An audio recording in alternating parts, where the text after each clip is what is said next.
mereka bi asmaihim, dengan nama-nama mereka, yaitu para malaikat. Qala, Allah Subhanahu wa taala mengatakan pada para malaikat, alam aqul lakum, bukankah wahai malaikat sudah aku katakan kepada kalian, inni a'lam, sesungguhnya aku a'lam, lebih mengetahui, ghaibas samawati wal ard, tentang hal-hal gaib yang ada di langit maupun yang ada di bumi.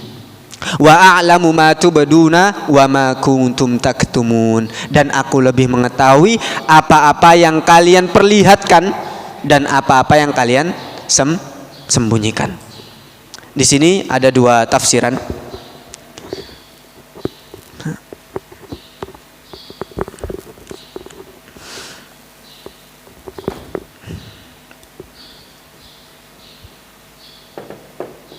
Ma tubdun, apa yang kalian nampakkan kepadaku, wa ma kuntum taktumun,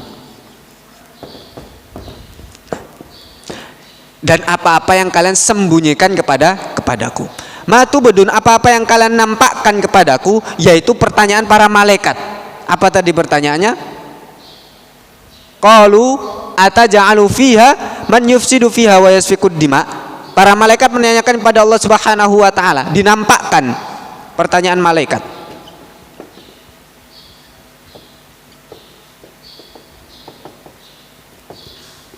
Yang dinampakkan dan ditanyakan langsung kepada Allah Subhanahu wa taala untuk mengetahui hikmah dari penciptaan manusia, dan apa-apa para malaikat yang sudah malaikat lakukan. Akan tetapi di sini taktumun, yang disembunyikan para malaikat apa sih? Yang disembunyikan para malaikat. Ada yang mentafsirkan bahwasanya yang disembunyikan para malaikat adalah di dalam hati mereka, mereka menanyakan dalam hati mereka. Setelah mereka menanyakan hikmah di balik penciptaan Adam alaihissalatu wassalam, menanyakan, masa ada sih makhluk yang lebih mulia daripada kami para malaikat? Loh, para malaikat la ya'sunallah, tidak pernah bermaksiat kepada Allah Subhanahu wa taala. Wa yaf'aluna ma yu'marun, dan selalu melakukan apa yang diperintahkan pada para malaikat. Beda Pak kali. Kalau sama kita semua itu beda sekali. Kalau kita disuruh sholat tepat waktu, saya enten-entenan, saya tahu komat ngenteni komat, masih nungguan. Tapi kalau malaikat disuruh saat itu ya langsung sami'na wa ta'na. Beda dengan kita para manusia. Menanyakan pada diri mereka, hati mereka, oh ada makhluk yang lebih mulia dari kami. Kami ini selalu menyembahmu, kami ini selalu bertasbih kepadamu, selalu mentaatimu, tidak pernah bermaksiat walaupun sedetik pun. Maka yang ditutupi adalah pertanyaan di dalam hati para malaikat. Dan yang kedua adalah tentang rasa kiber, sombong yang ada di dalam hati iblis laknatullah. Duh, bukankah iblis saat itu ada di barisan para malaikat yang Allah Subhanahu wa taala mengkhitab mereka dengan sebutan wa qala rabbuka lil malaikati inni ja'ilun fil ardi khalifah. Yang diajak bicara itu bukan cuma malaikat saja, tapi di dalamnya juga ada iblis. Dan di dalam hati iblis ada sifat sombong, yang nantinya ketika Allah Subhanahu wa taala menyuruh mereka para malaikat dan yang ada di barisan para malaikat termasuk iblis, wa qulna lil malaika usjudu li Adam, untuk sujud kepada Adam alaihissalatu wassalam. Siapa yang enggan untuk sujud? Iblis. Dan ini sudah diketahui oleh Allah Subhanahu wa taala. Sudah diketahui oleh Allah Subhanahu wa taala bahwasanya iblis memiliki sifat sombong di dalam hatinya. Makanya Rasulullah sallallahu alaihi wasallam menyampaikan kepada kita, man kana fi qalbihi misqalu dzarratin min kibrin, barang siapa yang di dalam hatinya terdapat kesombongan walaupun sekecil biji zarrah, maka tidak dapat masuk ke dalam surga Allah Subhanahu wa taala. Na'udzubillahi min kibrin. Semoga kita terhindar dari yang namanya sifat sombong. Sombong ini bisa menjangkit siapa saja. Dan Rasulullah Shallallahu alaihi wasallam mendefinisikan yang namanya sombong dengan batorul haq, menolak kebenaran yang datang kepada kita. Entah itu kebenaran dari seorang ustadz, ataupun kebenaran dari teman, ataupun kebenaran bahkan dari anak kecil pun, ketika kita menolak kebenaran tersebut, maka kita masuk ke dalam kibar, sombong, wa ghamtun nas, dan meremehkan manusia. Ini sombong yang didefinisikan oleh Rasulullah SAW. Bukan berarti ada orang misalkan mobilnya baru lewat depan kita, oh sombong, bukan seperti itu. Sombong adalah batarul haq. Ketika ada yang menasihati kita, kita tolak. Ketika ada yang mengarahkan kita, kita tolak. Dan kita selalu merendahkan orang lain. Inilah yang dinamakan dengan sombong. Allah Subhanahu wa taala mengetahui ini hati iblis. Sehingga Allah Subhanahu wa taala mengatakan, "Ma tubdun, apa yang kalian nampakkan kepadaku, wa ma kuntum taktumun, dan apa yang kalian sembunyikan daripadaku." Masya Allah, Allah Subhanahu wa taala mengetahui apa-apa yang ada di bumi dan apa-apa yang ada di langit. Di sini Allah Subhanahu wa taala melanjutkan firman-Nya, wa idz qulna, dan ingatlah ketika kami mengatakan kepada para malaikat, lil malaika usjudu, sujudlah kalian wahai para malaikat, li Adam, kepada Adam. Fasajadu, maka mereka para malaikat kemudian langsung sujud kepada Allah Subhanahu langsung sujud kepada Adam alaihissalatu wassalam. Di sini Allah Subhanahu wa taala menggunakan huruf fa. Maka berbeda antara wa yang artinya dan, fa yang artinya maka, summa yang artinya kemudian. Kalau wa itu tidak memiliki makna berkelanjutan.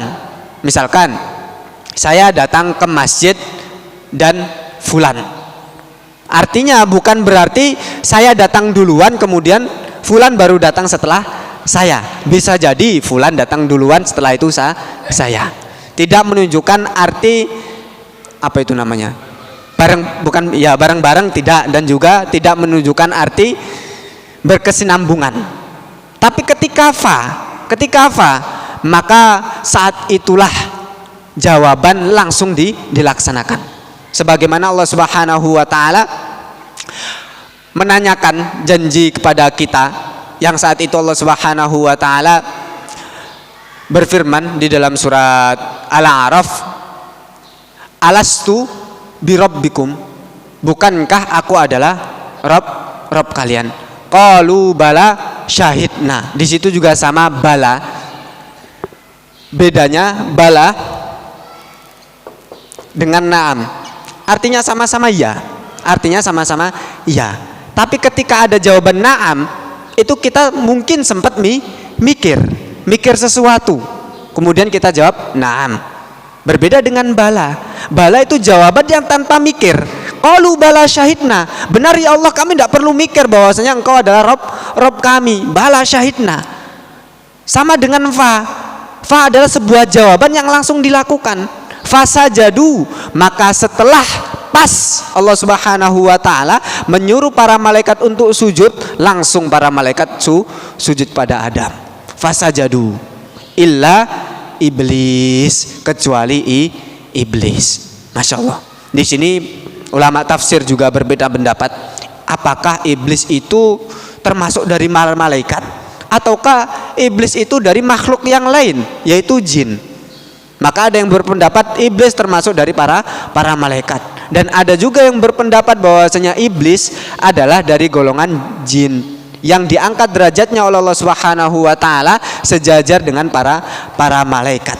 Kenapa? Karena ibadahnya luar biasa, selalu mentaati perintah Allah Subhanahu wa taala, selalu berzikir pada Allah Subhanahu wa taala, sehingga derajatnya diangkat oleh Allah Subhanahu wa taala. Bayangkan, Mbak, Bu, kalau iblis laknatullahi alaih itu bisa diangkat oleh Allah Subhanahu wa taala sejajar derajatnya dengan para malaikat, bagaimana dengan kita para manusia yang bahkan malaikat pun disuruh sujud kepada Adam alaihissalatu wassalam. Makanya makhluk yang paling mulia yang diciptakan oleh Allah Subhanahu wa taala adalah manusia. Tatkala manusia kemarin mampu mengalahkan hawa nafsunya, maka derajatnya diangkat lebih tinggi daripada para malaikat. Tapi ketika manusia kalah dengan hawa nafsunya, justru derajatnya lebih rendah daripada hewan. Maka mari sama-sama kita mengalahkan hawa nafsu kita. Kita mengontrol, mengarahkan hawa nafsu kita kepada hal-hal yang diridhoi dan dicintai oleh Allah Subhanahu wa taala. Fasajadu, maka mereka para malaikat pun sujud pada Adam alaihissalatu wassalam. Illa iblis, kecuali iblis. Aba, dia enggan. Wastakbar, dan dia juga merasa sombong. Diciptakan dari apa? Api. Sedangkan manusia diciptakan dari tanah. Saya lebih baik ya Allah daripada Adam. Saya dari tanah sedangkan Adam saya dari api sedangkan Adam dari tanah. Saya lebih kuat, saya lebih sempurna daripada manusia. Buat apa saya sujud kepada manusia? Aba, enggan dia. Wastakbar, dan juga merasa sombong. Wa kana minal kafirin. Dan iblis setelah itu digolongkan oleh Allah Subhanahu wa taala dari golongan orang-orang yang kafir. Wa kana minal kafirin. Perhatikan, ini adalah dosa pertama yang dilakukan oleh makhluk Allah Subhanahu wa taala di langit Allah Subhanahu wa taala. Sebelumnya belum ada dosa yang dilakukan di langit. Tapi setelah iblis ini melakukan dosa ini, sudah tercemari langit tersebut dengan satu dosa ini, yaitu dosanya iblis yang berupa sombong. Maka jangan sekali-kali kita masuk ke dalam perangkap syaitan yang menggoda hati kita, yang terus membisikkan kepada kita untuk merasa diri lebih baik, untuk merasa diri lebih sempurna daripada saudara-saudara kita. Semua memiliki pendapat, semua memiliki dasar, semua memiliki arok, pikiran sendiri-sendiri. Yang penting itu sesuai dengan Al-Quran dan Sunnah. Maka jangan sekali-kali kita merendahkan saudara kita yang mereka amalannya bisa jadi berbeda dengan diri kita. Ada yang melakukan kunut subuh, ada yang tidak melakukan kunut subuh. Maka jangan sampai kita mencela orang-orang yang melakukan kunut subuh. Karena perbedaan pendapat antara kunut subuh dengan tidak kunut subuh itu perbedaan pendapat yang sama-sama kuatnya. Dalilnya sama kuat. Maka jangan sekali-kali kita yang ilmunya sedikit ini, yang hanya baru belajar 1 ayat, 2 ayat, 1 hadis, 2 hadis, kemudian menyalahkan saudara kita yang lain. Allah Subhanahu wa taala melanjutkan firman-Nya, wa qulna, dan kami mengatakan kepada Adam, ya Adam, wahai Adam, uskun anta, tinggallah kamu, wa zaujuka, beserta istrimu. Nah di sini kok nggak zaujah? Kenapa nggak zaujah? Pakai tak marbuto. Kenapa zauj? Karena memang aslinya yang namanya zauj itu ya kekasih, pasangan. Zaujah itu hanya ada di akhir-akhir ini saja, ditambahi tak marbutoh. Awalnya juga zauj. Dan ini diselewengkan oleh orang-orang liberal, orang-orang yang masuk ke dalam golongan apa sekarang? LGBT. Nah ini loh, Allah Subhanahu wa taala mengatakan zauj, suami juga. Adam seorang laki-laki. Difirmankan oleh Allah Subhanahu wa taala, uskun anta, ya Adam seorang laki-laki, wa zaujuka, dan juga suamimu. Bukan seperti ini. Kita mempelajari Al-Qur'an itu bukan dengan bahasa Indonesia. Kita mempelajari Al-Qur'an itu dengan bahasa Arab. Bagaimana orang-orang Arab itu mentafsirkan Al-Qur'an? Tentu dengan apa yang disabdakan Rasulullah SAW, dan kalau tidak ada maka kita merujuk kembali kepada para sahabat. Jangan sampai mengartikan Al-Quran ini saklek. Boleh kita membaca arti sesuai dengan bahasa Indonesia yang ada sekarang, tapi jangan sampai saklek, benar-benar 100%. Kalau kita ada sesuatu yang misalkan bulat, buntet di pikiran kita, ya kita balik ke tafsir. Karena Al-Quran ini tidak bisa kita pahami 100% hanya dengan bahasa Indonesia. Maka bisa kita katakan, ketika ada seorang da'i, ketika ada seorang ustadz ataupun tokoh agama yang mana dia tidak menguasai bahasa Arab walaupun secara pasif, gelotak gelatuk, maka pemahaman agamanya perlu dipertanyakan. Kenapa? Agama ini dengan bahasa Arab. Umar bin Khattab radhiyallahu anhu warḍahu mengatakan, "Ta'allamul Arabiyyah." Belajarlah bahasa Arab. Fa inna min dinikum, karena bahasa Arab ini termasuk dari agama kalian. Adzan pakai bahasa Arab, salat pakai bahasa Arab, Al-Qur'an pakai bahasa Arab. Ada adzan pakai bahasa Jawa. Allah gede enggak ada, pakai bahasa Arab. Enggak ada Allah gede.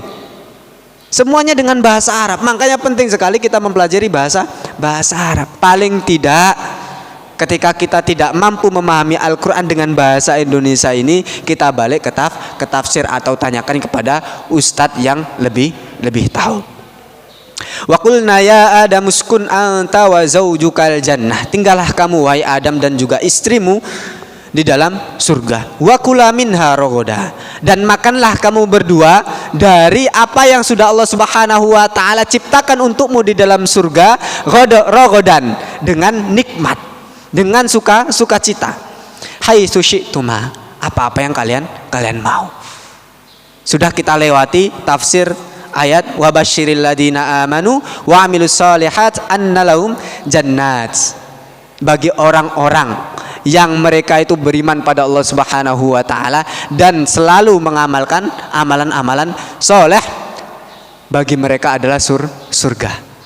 Yang di dalam surga tajri min tahtihal anhar, mengalir di bawahnya sungai. Ada sungai madu, ada sungai susu, ada sungai khamr, ada sungai yang airnya sangat-sangat bening.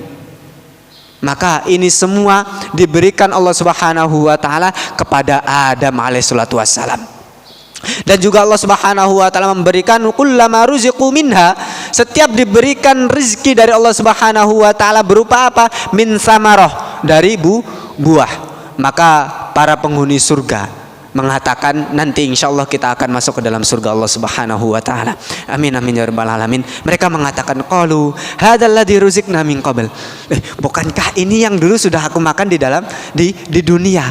Apel ini sama, ini apelnya. Sama yang sudah aku makan di dunia, tapi kok rasanya beda. Apokat ini rasanya kok beda. Lebih enak, lebih seger. Masya Allah, tidak bisa dibayangkan sama sekali. La khatara fi bali ahadikum, tidak pernah terlintas di pikiran kita bagaimana rasanya yang Allah Subhanahu wa taala sampaikan, bahwasanya ketika orang masuk ke dalam surga diberikan buah-buahan, mereka mengatakan ini sama yang aku dapatkan di dunia, tapi rasanya berbeda, bentuknya lebih besar mungkin, rasanya Masya Allah. Maka ini yang diperintahkan Allah Subhanahu wa taala kepada Adam, ya Adam dan istrimu, wa kula minha, makanlah di dalamnya semua yang kamu suka, semua yang kamu inginkan, rogoda, dengan sukacita, dengan rasa senang, rasa nikmat. Masya Allah, apa yang kita inginkan nanti di dalam surga, maka Allah Subhanahu wa taala akan mengabulkannya. Bahkan sampai disebutkan di dalam riwayat, seorang penduduk surga ketika ditanya oleh Allah Subhanahu wa taala, minta apa yang kamu minta? Bingung penduduk, ya Allah, apalagi yang mau saya minta? Semuanya sudah, ini sudah, itu sudah. Maka Allah Subhanahu wa taala mengatakan pada para penduduk surga, kamu belum minta ini loh, minta ini. Oh iya ya Allah, saya minta itu, ya saya minta itu. Masya Allah, sampai segitunya. Lillahi mi'atu rahmah, Allah Subhanahu wa taala memiliki 100 rahmat. Satu rahmatnya diturunkan Allah Subhanahu wa taala di dunia, dibagi dari awal penciptaan sampai nanti hari kiamat kelak. Berapa banyak manusia, berapa banyak makhluk Allah Subhanahu wa taala yang merasakan serpihan dari satu rahmatnya Allah Subhanahu wa taala. Loh, 99 rahmatnya kemana? Disimpan nanti untuk para penghuni surga. Masya Allah, yang surga terkecil ukurannya seluas langit dan bumi. Loh, kita kalau punya rumah sesedayu saja loh, capek kita jalan kaki, apalagi surga yang paling kecil itu luasnya seluas langit dan bumi. Masya Allah, seberapa luasnya, seberapa megahnya, seberapa nikmatnya. Maka apa yang kita dapatkan di dunia ini, dari rasa lelah, dari rasa capek, dari rasa lapar mungkin, dari sakit, sedih, semuanya itu tidak akan mungkin setara dengan apa yang nanti akan kita dapatkan di dalam surga Allah Subhanahu wa taala. diambil oleh Allah Subhanahu wa taala satu orang yang selama di dunianya selalu menderita, selama di dunianya selalu kemiskinan, pokoknya selalu lapar, selalu merasa susah, diambil oleh Allah Subhanahu wa taala, dimasukkan ke dalam surga oleh Allah Subhanahu wa taala dan diangkat kembali, ditanya, wahai hambaku, apakah kamu pernah merasakan kesusahan selama di dunia? Apakah kamu pernah menderita selama di dunia? Pernah merasakan sedih? Pernah merasakan sakit, wahai hambaku? Maka dijawab, padahal di dunianya dia selalu menahan lapar, di dunianya dia selalu banting tulang peras keringat demi keluarganya. Tapi dia menjawab kepada Allah Subhanahu wa taala, ya Allah, saya tidak pernah sama sekali merasakan susah di dunia, ya Allah. Saya sudah merasakan nikmat-Mu di surga ini, Masya Allah. Begitupun kebalikannya, orang yang selama di dunianya selalu bisa membeli apa yang dia mau, selalu merasakan senang, selalu merasakan apa yang tidak pernah orang-orang susah rasakan, maka ketika dia dimasukkan ke dalam neraka Allah Subhanahu wa taala dan diangkat kembali, ditanya oleh Allah Subhanahu wa taala, apa kamu pernah merasakan senang di dunia? Maka dia menjawab, Allah, tidak pernah, saya sama sekali tidak pernah merasakan senang selama di dunia, yang mana semua itu sudah saya tinggalkan dan saat ini saya sudah merasakan azab-Mu. Naudzubillah. Semoga kita menjadi golongan yang dimasukkan Allah Subhanahu wa taala ke dalam surganya dan dijauhkan dari api nerakanya Allah Subhanahu wa taala. Amin amin ya rabbal alamin. Wala taqraba, dan janganlah kalian berdua mendekati hadhihi syajarah, pohon ini, fatakuna minal zalimin. Maka ketika kalian berdua mendekati saja pohon ini, bahkan sampai memetik dan merasakan buah dari pohon ini, fatakuna minal zalimin, maka kalian berdua akan menjadi golongan orang-orang yang zalim terhadap diri kalian sendiri dan zalim terhadap Allah Subhanahu wa taala. Wala taqraba, dan ada ayat lain yang hampir sama, wala taqraba wala taqrabu az-zina, jangan sampai mendekati zina. Lu mendekati saja enggak boleh kok, apalagi sampai terjerumus ke dalam zina. Mendekati pohonnya saja enggak boleh, apalagi sampai memakan buah dari pohonnya. Maka ini ayat-ayat inilah yang menunjukkan bagaimana keistimewaan fadilahnya Adam alaihissalatu wassalam dan keistimewaan orang-orang yang sudah diberikan ilmu oleh Allah Subhanahu wa taala. Bapak dan ibu-ibu yang dimuliakan Allah Subhanahu wa taala, mungkin sampai sini yang bisa kita bahas. Apa ada pertanyaan? Bapak dan ibu-ibu, waktunya sesi tanya jawab. Sebelum tanya jawab dimulai, kita adzan dulu karena sudah masuk waktu adzan. Monggo. Ini adzan.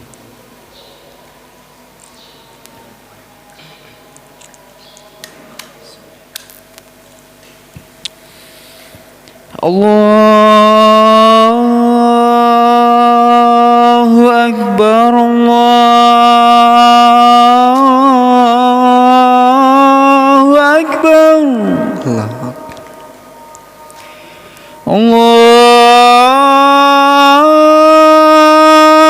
Akbar, Allahu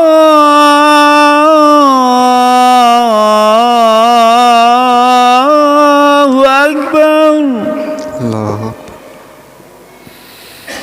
Asyhadu an la ilaha illallah.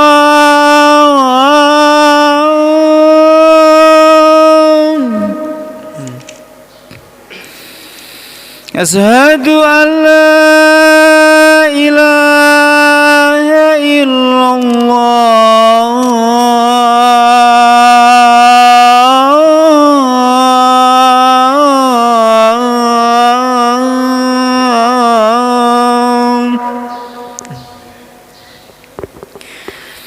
Asyhadu anna Muhammadar Rasulullah.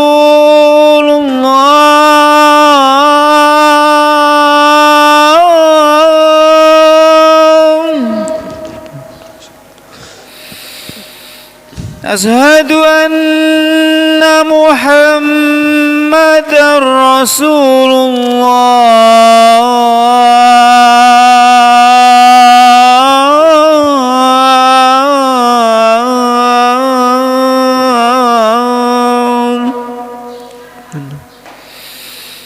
حي على الصلاة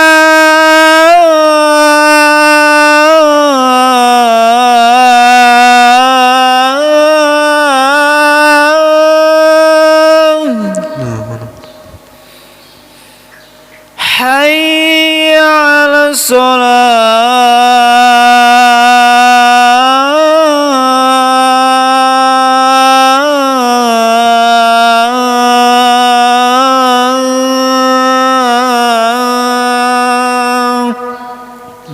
الصلاة حي على الفلاح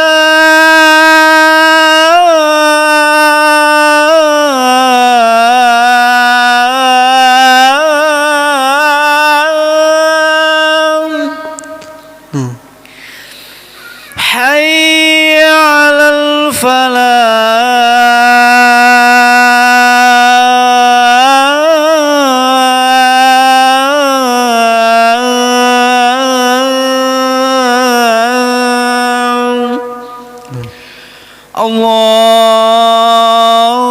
الله أكبر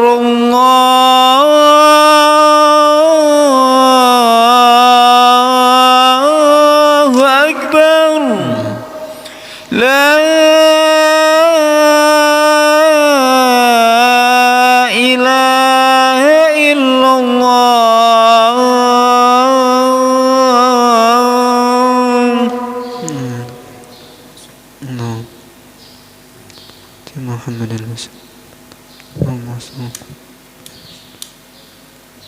Monggo yang mau bertanya dari Bapak.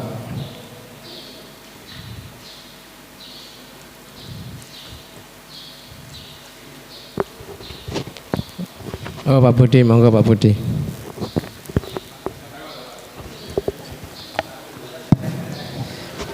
Iya. Tanya dah. Oh iya, moga-moga. Ganti Pak Agus ini ya. Assalamualaikum warahmatullahi wabarakatuh. Waalaikumsalam warahmatullahi wabarakatuh. Tadi ini erat kaitan dengan gramatikal, jadi sedikit fasjudu.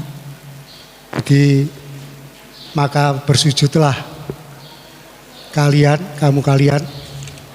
Itu apa tidak masuk fa jawab? Karena di sini ada wa idkulna itu itu syarat. Iya. Nah, jadi Iya benar Pak, Masya Allah. betul. Iya benar Pak, Masya Allah. Ini tidak saya tanyakan, jadi saya hanya ingin mempertegas saja. Yang kedua, bab wawu. Jadi tadi Ustadz mengatakan wawu itu lain dengan fa. Kalau fa itu langsung Iya. sifatnya menghubungkan, tapi wawu kalau wawu atof juga menghubungkan, misalnya ketika Pak Agus datang dan Pak Budi juga datang. Iya. Nah itu juga menghubungkan. Kemudian ada wawu yang tidak menghubungkan. Misalnya ketika Abu Bakar bertanya pada penjual susu, kemudian apakah susu kamu jual?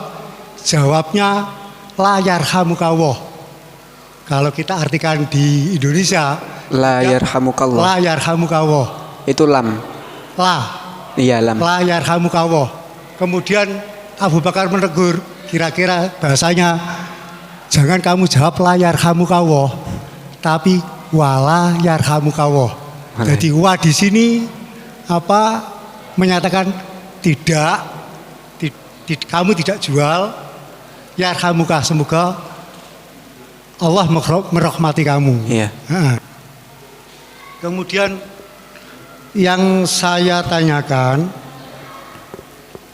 kemudian wawu atof yang tadi Ustaz sebutkan di lafadz itu kira-kira itu kata penghubung yang bermakna apa?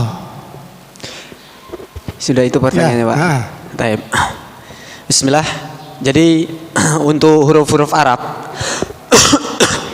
ada waw yang waw itu juga bermacam-macam. Waw atof, waw bayan, waw ma'iyah dan lain sebagainya.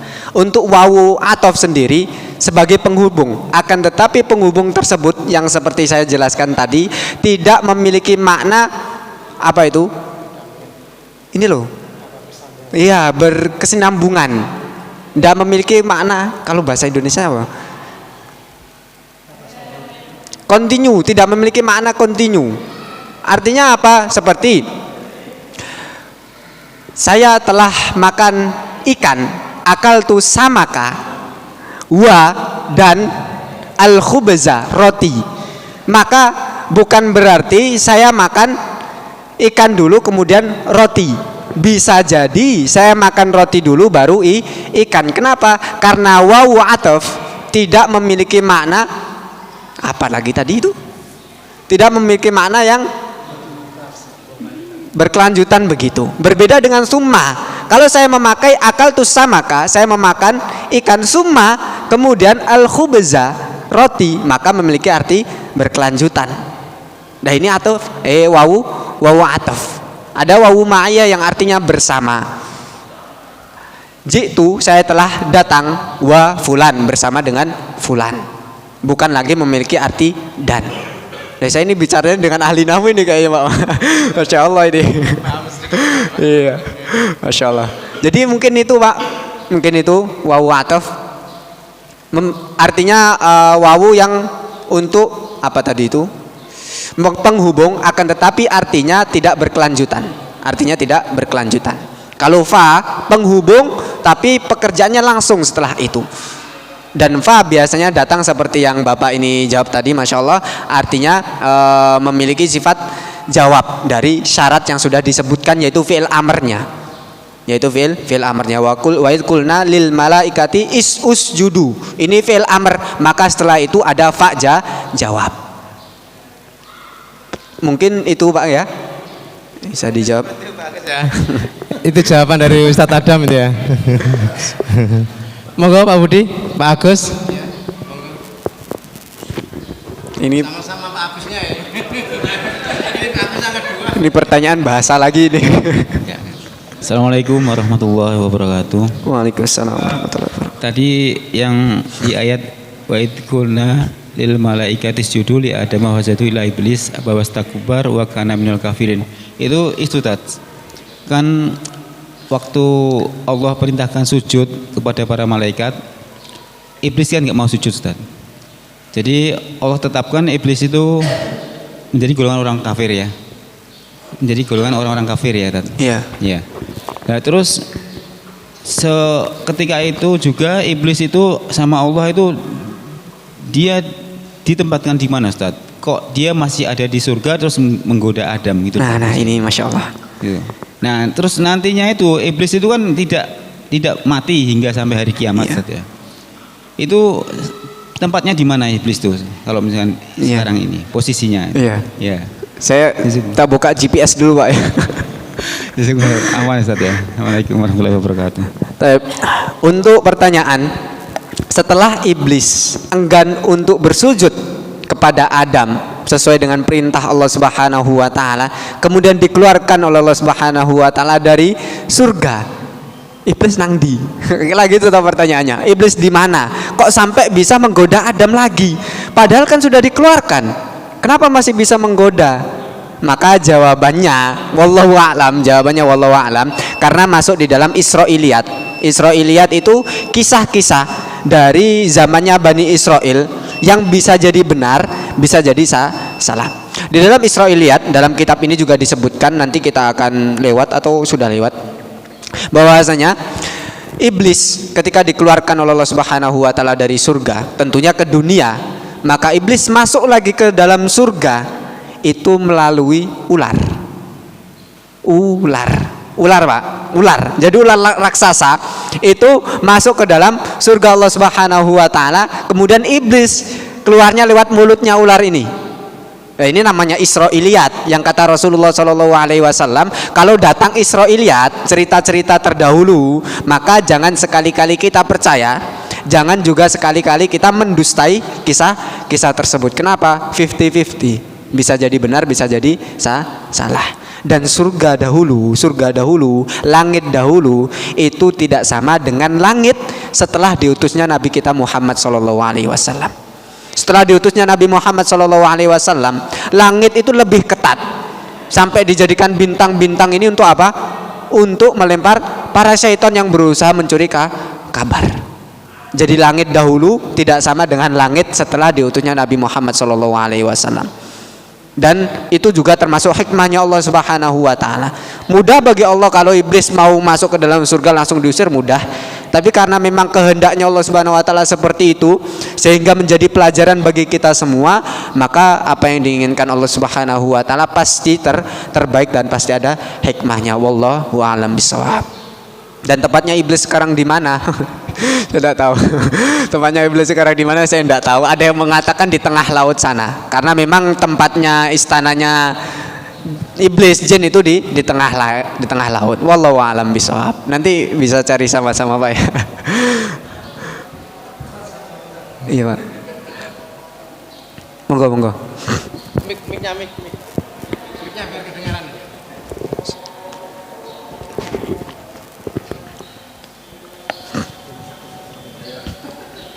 Assalamualaikum warahmatullahi wabarakatuh. Waalaikumsalam. Selalu ketika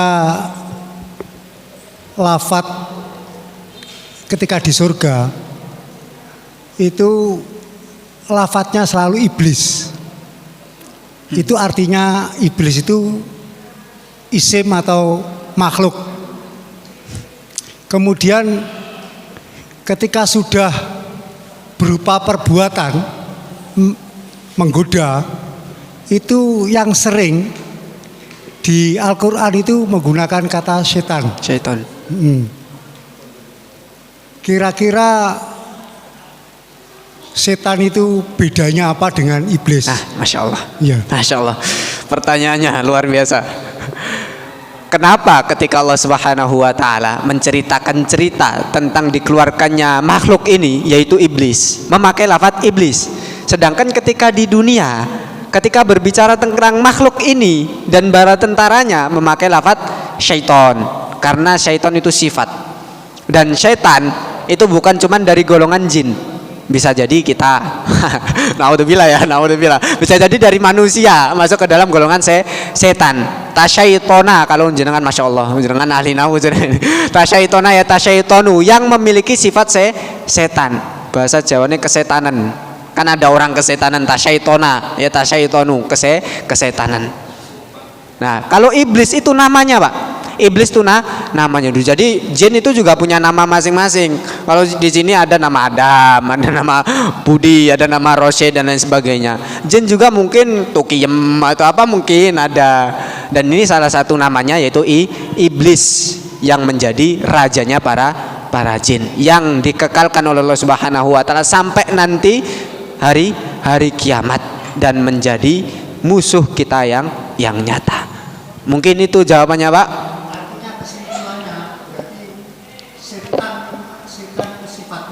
Kemudian iblis itu Namanya makhluknya Mas. iya makhluknya ya Pak, gitu Pak ya.